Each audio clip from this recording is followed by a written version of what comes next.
주세입니다. 최근 하락장이 계속되면서 이제는 주식 팔고 떠나야 하나 고민하시는 분들 많으실 것 같은데요. 이 떨어진 주식은 다시 오르게 되어 있습니다. 오늘은 주쌤이 하락장에서 다시금 마인드셋 하시라고 하락장에서 하면 안 되는 3가지 행동들에 대해서 준비를 해왔는데요.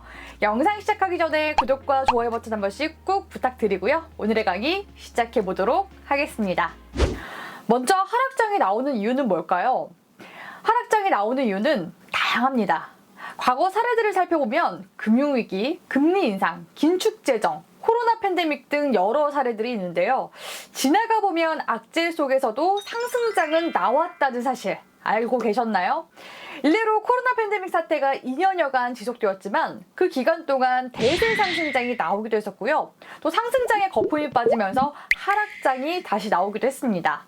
즉, 겨울이 가면 봄이 오듯이 주가의 상승과 하락은 아주 자연스러운 과정이라고 볼 수가 있죠. 하지만 하락장 속에서 파란 계좌를 보면 가슴이 답답해지고 스트레스가 올라갑니다. 어차피 지나갈 것을 머릿속으로는 알고 있지만 이전보다는 감정이 더 앞서게 되죠. 그래서 하락장은 이 멘탈 관리, 스트레스 관리를 잘 하셔야 합니다. 월가의 전설적인 투자가이자 펀드 매니저였던 피터 린치는 이런 말을 했는데요. 하락장에서 당신이 불안한 이유는 쓰레기 같은 회사에 공부도 안 하고 평생 모은 돈을 몰빵했기 때문이다 라고요. 많은 투자자들의 뼈를 때렸습니다. 사실 우리는 다 알고 있죠. 다이어트 할 때 덜 먹고 운동하면 살이 빠진다는 걸 알면서도 잘 안 되는 것처럼 주식 또한 마찬가지인데요. 주식은 위험자산인 만큼 여유자금으로 분산 투자하고 비중 조절하면서 적절히 현금을 가지고 있어야 한다는 거 이미 알고 있으면서도 상승장에서는 이미 단맛을 맛봤기 때문에 이 모든 게 잘 안 됩니다. 그리고 후회할 결과치는 오롯이 내 자신이 감당해야만 하죠. 이 기법보다는 신법이 중요하다는 하락장. 혹시라도 하락장에서 오늘 주쌤이 얘기하는 행위들을 다 하고 있지는 않나요? 오늘은 하락장에서 하지 말아야 하는 행동 3가지를 살펴보면서 자기 반성하는 시간을 가져보도록 하겠습니다. 첫 번째는 계좌 모니터링인데요. 이 계좌를 모니터링하는 행위 자체가 나쁘다는 것은 아니지만요. 과유불급이라는 사자성어처럼 뭐든 과하면 독이 된다는 겁니다. 특히 초보자일수록 푸른 계좌를 볼 때마다 스트레스 받으면서 계속해서 쳐다보게 되는데요. 매일 눈덩이처럼 불어나는 손실 금액을 볼 때마다 비이성적인 판단을 하게 될 가능성이 높습니다.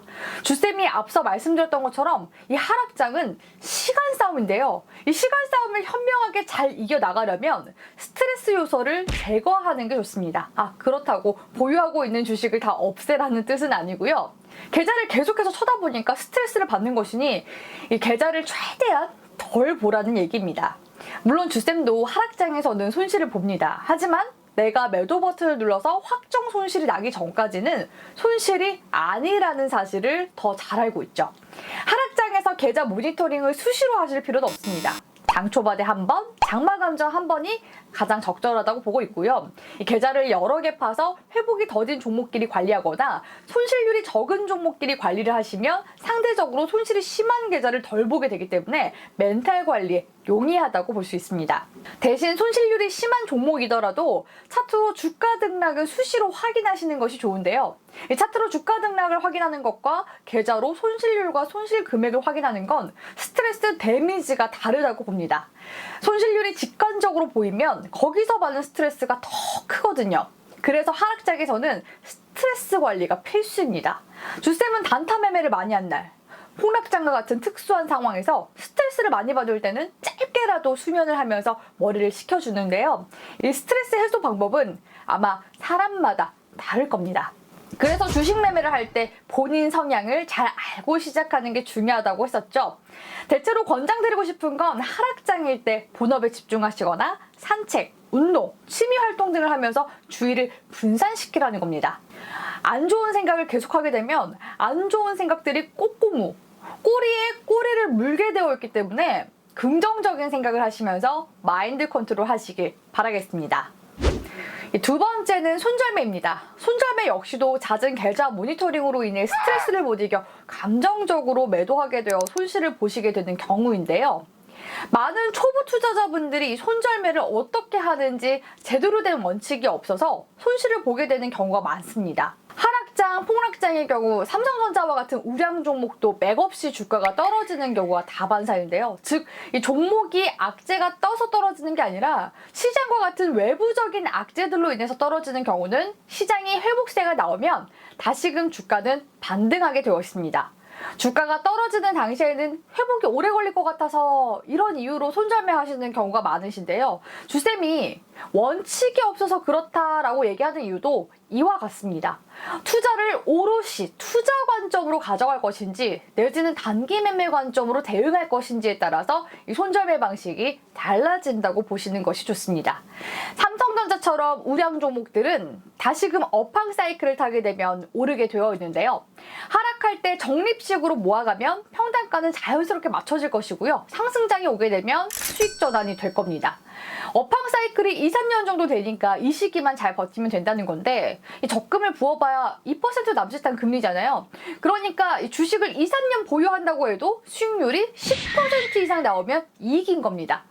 그런 단순한 진리를 외면한 채 지금 당장 수익에만 눈이 멀어서 매매를 하다 보니까 하락장이 오면 그냥 용납이 안 되는 거죠. 그러면 어떨 때 손절매를 해야 되냐고요? 단기 종목은 단기로만 대응할 것. 주쌤도 이전에는 무조건 내가 공략한 종목들은 다 수익을 내고 나와야 한다는 이상한 신념이 있었습니다. 하지만 시간이 지나도 올라오지 않는 종목들이 있더라고요. 그 사실을 받아들이는 데에는 꽤나 오랜 시간이 걸렸습니다. 주식 중에 한 종목만 대박나도 계좌가 플러스 될 수 있는 것처럼 한 종목이 속을 썩이면 계속해서 발목 잡게 되어 있더라고요. 그래서 단기 종목은 하락장에서는 빨리빨리 쳐내시는 게 좋습니다. 당일 종목은 3%에서 5% 내외, 오버나잇 또는 며칠간 보는 종목은 마이너스 10%에서 15% 내외에서 끊는 것이 좋습니다. 이건 주쌤의 원칙이기 때문에 벤치마킹만 하셔도 됩니다.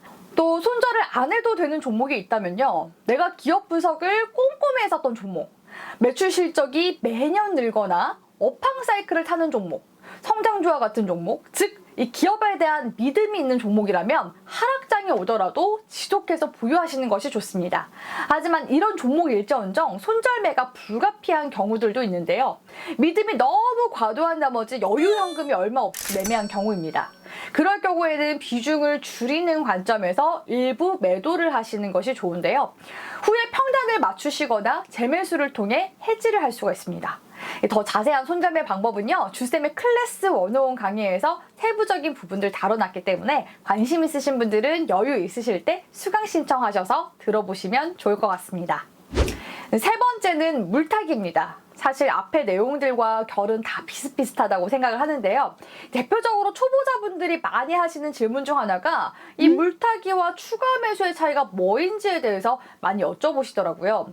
주쌤은 물타기와 추가 매수의 차이는 전략에 있다고 정의를 해드리고 싶은데요. 아무 전략 없이 매수했다가 평단이 높은 바람에 평단을 낮추고자 무리해서 매수할 경우, 이 경우를 물타기라고 말하고 싶고요.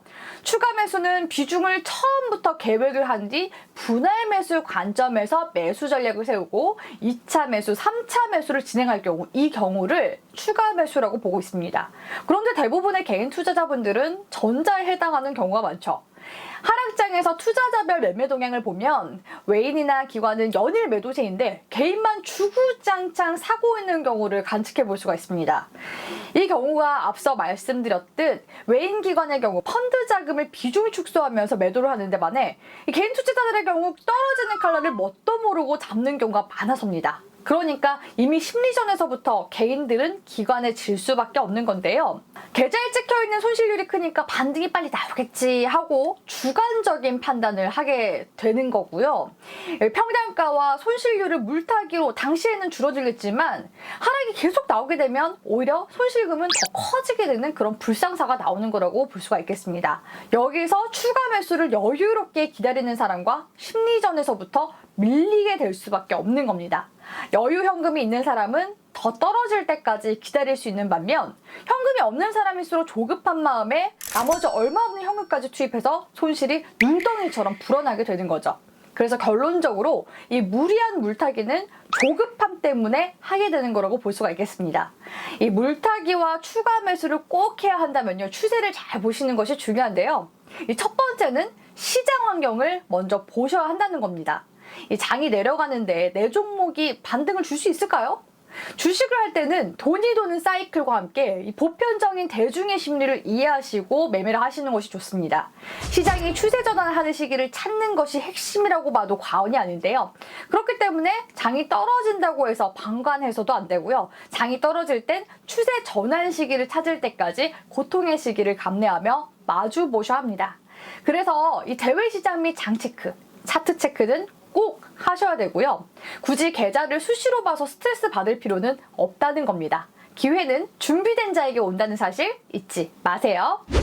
오늘은 하락장에서 해서는 안 될 행동들에 대해서 알아봤는데요. 아마 뼈를 많이 때려서 좀 많이 아프셨을 것 같습니다. 하지만 그에 따른 맷집도 분명히 생기셨을 거라고 생각이 드는데요. 주쌤이 그랬죠. 주식시장은 사계절을 다 겪어봐야 한다고. 이 상승장과 하락장도 다 경험입니다. 패턴은 계절처럼 돌고 돌기 때문에 이번 하락장을 발판 삼아 더 좋은 수익을 낼 수 있는 투자자로 성장하실 거라고 믿어 의심치 않습니다. 주쌤이 그때까지 열심히 도와드리도록 하겠습니다. 장중에 도움이 필요하시다면요. 천생연분 유튜브 멤버십 가입하시면 장중 방송 함께 하실 수 있으니까요. 함께 하셔서 많은 도움 받아가셨으면 좋겠습니다. 오늘의 영상이 유익하셨다면요. 구독과 좋아요와 함께 소중한 댓글 기다리도록 할게요. 그럼 오늘도 가주아!